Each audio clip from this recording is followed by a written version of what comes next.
Well, JR, thanks so much for coming on the program, sir. Great talking to you tonight. Well, thank you for the opportunity. Absolutely. You know, we've been talking for the past couple of days, actually, about Donald Trump's sons over in Africa on safari. And PETA and the animal rights activists trying to make a big deal out of the fact that pictures were taken and posted online. As you say, the mainstream media has picked up on this, too. ABC News trumpeting Donald Trump's sons photographed with dead animals in Africa. Yeah, it's like some big scandal or something, you know. I mean, just imagine going on safari, shooting some animals that you worked really hard to get, taking some photos of yourself with those animals. Then 2 years later, the photos are all over the Internet. ABC News is publishing statements from PETA running down your personal character. You're seeing headlines over your photos, which you did not release, with words like animal butchery and killing spree. You know, it's absolutely uncalled for. These are two hardworking American guys who love to hunt. They're very sportsmanlike. They follow all the rules.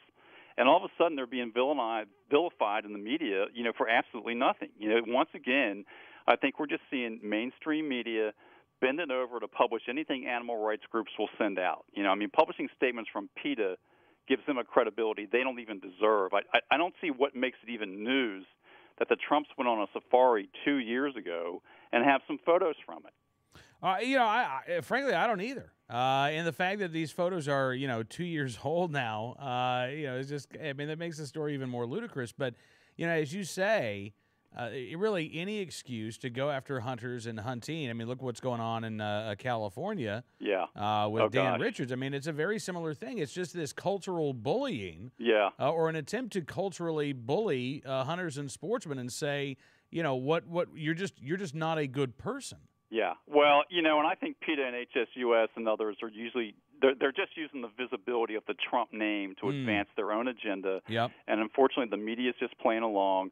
The thing in California is just absolutely unbelievable. I mean, here you got a legitimate director of a game commission in California on a mountain lion hunt in Idaho where hunting's perfectly legal. The outfitter actually asked him to hunt the lion. He didn't go there specifically to hunt mountain lions. And suddenly people in California are saying he's not qualified to represent, California in this capacity. It's absolutely ridiculous. Absolutely.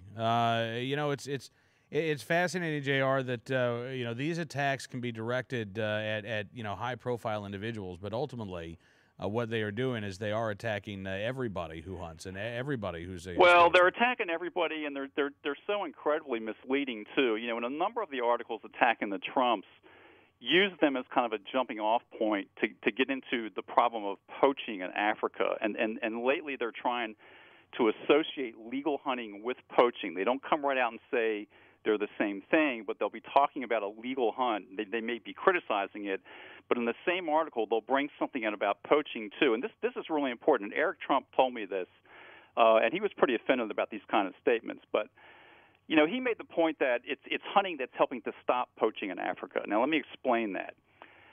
Most of the poaching in Africa happens when people are trying to feed their families, and it would be much worse if it weren't for hunting. When a hunter goes over there and shoots a Cape buffalo or an elephant, the whole village turns out. They have a celebration. They take every morsel of the meat. So the legal hunting is not just providing some meat locally. It is reducing the need for local people to poach game. Mm-hmm. Now, beyond that, Todd Rathner told me, and Todd has run, as you know, safaris in Africa for many years. Right. The Trump's hunt took place in Zimbabwe, and Todd says the revenue from hunting is about the only major source of income Zimbabwe has. Right. And when you monetize the game in a country where people can't feed themselves, the locals have an incentive to protect the game herds. They don't want poachers killing off the game because it drives away the legitimate hunters. And if hunting were banned, as PETA and HSUS want, those people would have to either start poaching game on a daily basis or be faced with absolutely critical food shortages. Absolutely. But, again, PETA wants to dictate what help is given these villagers in Zimbabwe and other places where hunting takes place in Africa.